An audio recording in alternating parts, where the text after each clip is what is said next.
Okay. All right. My name is Jessica Wilson, and I'm a senior here at MacMurray College. I'm a BSW student, and today I'm going to be presenting my research project on the surgical management of intersex conditions and the awareness in Morgan County, Illinois. The purpose of this research project was to evaluate the awareness of surgical management of intersex conditions in the rural area. The majority of research projects on this are done in areas where there is a large medical community and a large non-intersex community. However, here in rural Illinois, we are not aware of the population of intersex that we have. The target population that I surveyed was a convenient sample of people associated with MacMurray College Social Work Department, located here in Jacksonville.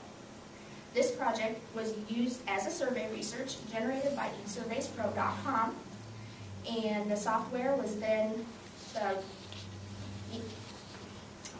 my statistics were then analyzed through Microsoft Excel and using SPS to give our feedback in all of our research. My literature review extended from the 1950s to present. In the 1950s, management of intersex people had been the leading perspective by Dr.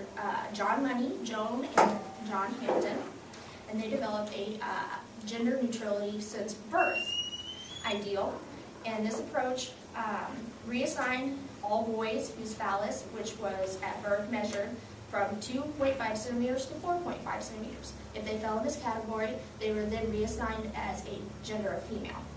Females were always kept females, and any phalluses were reduced. There are two other trending as well currently procedures that are coming forward. One is no surgical alteration unless it's for a life-saving procedure. And the second is surgical alteration only if it matches a child's gender, genetic genes. Advocating for this position approach to alternative sex practices would bring a positive stigma to intersex conditions.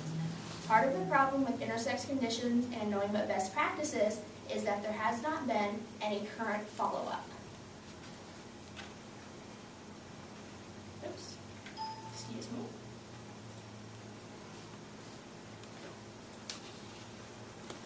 In my methodology, the variables that I measured with my survey were the age of the respondents, surgical management of the intersex conditions under question, and the timing of the surgical intervention and gender identification with the intervention. The research method is a non-experimental survey. It was a questionnaire created using eSurveys Pro and electronically distributed via email and two postings on both the Mac Facebook and my Facebook. The sample size for this project was 10 participants, which was actually a low sample for this project, and was drawn from a convenience sample. The data set was collected and coded in a Microsoft Excel spreadsheet and then analyzed with SPSS. The results were analyzed using univariate descriptive statistics for each individual question. So each individual question was taken and it had the frequencies measured and the percentage measured. In my little pie chart, it shows that out of my questions, 8 of them were dichotomous, meaning yes and no, or male and female. And there was a category of nominal, categorical, and that had 2 questions, and the Likert scale had 3. These measured nominal, categorical, and interval measurements. In the findings was that there was an awareness of intersex conditions and what they were overall. The majority of participants, when asked if born with an intersex condition, they would want to contribute to the decision of the surgery, and they would want it done when they reached a competent age. For this sample, the competent age range was a group of 16 to 18 years of age. If in the event that they were born with an intersex condition, and their parents had opted for surgical alteration, even at a young age, if it were irreversible and had caused damage to any kind of sexual gratification, they would not be greatly angered at their parents' decision. So therefore, we found that even if they had been altered against their will, they would not hold any type of anger towards their parents. And the biggest discovery for this study was the fact that the respondents all unanimously felt that surgical alteration of an enlarged clitoris is not necessary for females born with intersex or ambiguous genitalia.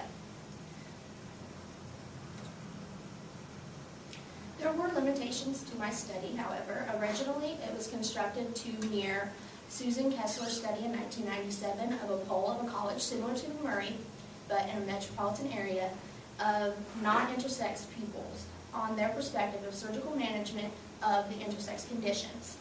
However, she had 2 surveys, one male and one female. Originally, I had done the same. I had developed a male survey and a female survey. But due to low response in the male category, I was unable to do any cross-tabulation or comparing between the genders.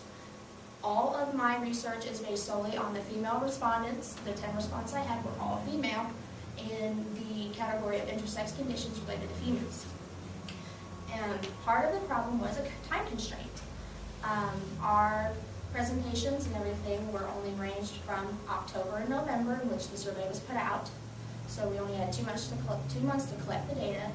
And because my sample was a convenient sample connected to MacMurray College, and with social work having a low male population, I believe this is what contributed to the inability to collect a large male population for my male survey. Also, this study being also with low distribution, they cannot be generalized to a large population.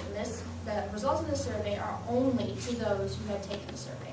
So the participants, all this research is only on the participants. It cannot be generated to the larger rural area in Jacksonville. And of course, with the lack, like I said before, the lack of presentation with the male respondents, unfortunately, I couldn't compare both genders. I have put up references as to where I got all of my research, and most of the findings were a positive finding in this project, and I was actually kind of shocked about the findings on being altered prior to age of consent. So my hypothesis was found not valid. My hypothesis was that women would not want to be altered, period, at all, and that males would. However, I didn't have a male to compare it to.